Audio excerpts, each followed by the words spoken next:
فأذكر لكم قصيدة جميلة ذكرها الحريري في آخر المقامات، وهو يوجه فيها رسالة إلى رجل غافل، وإلى رجل سادر، وإلى رجل يلهث وراء الأمل ويظن أن الحياة سوف تستمر به، وينسى أن الأجل قد يفاجئه في لحظة من اللحظات.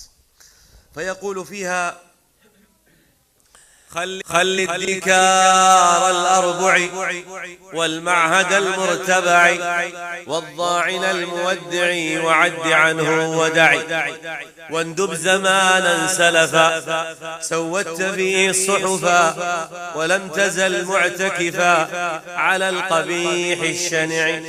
كم ليلة أودعتها مآثما أبدعتها لشهوة أطعتها في مرقد ومضجع، وكم خطا حثثتها في خزية أحدثتها وتوبة نكثتها لملعب ومرتع، وكم تجرأت على رب السماوات العلا ولم تراقبه ولا صدقت فيما تدعي، وكم غمضت بره وكم آمنت مكره وكم نبذت أمره نبذ الحذى المرقع، وكم ركضت في اللعب وفهت عمدا بالكذب ولم تراعي ما يجب في عهده المتبع.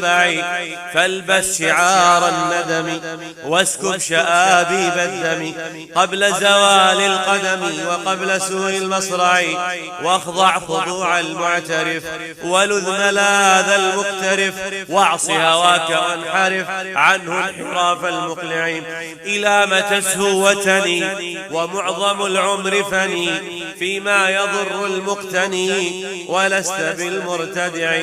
أما ترى الشيب وخط في الرأس خطط ومن يلح وقت الشمط ببوده فقد نعي.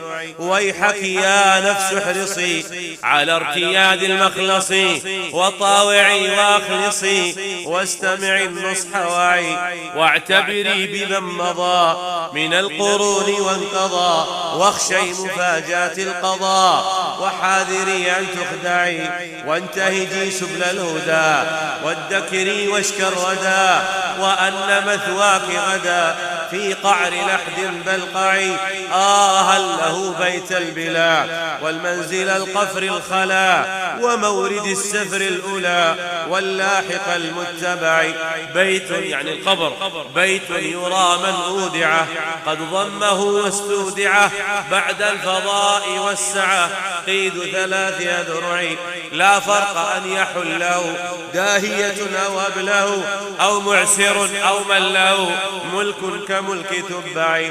وبعده العرض الذي يحوي الحوي ويحيي الحي والبذي والمبتدي والمحتدي ومن رعى ومن رعي. فيا مفاز المتقي وربح عبد قد وقي سوء الحساب الموبق وهول يوم الفزع. ويا خسار من بغى ومن تعدى وطغى وشب نيران الوغى لمطمع أو مطمعي لمطعم أو مطمعي. يا من عليه المتكل قد زاد ما بي من وجل لما اجترحت من زلل في عمري المضيع. فاغفر لعبد مجترم وارحم بكاه المنسجم، فأنت أولى من رحم وخير مدعو دعي.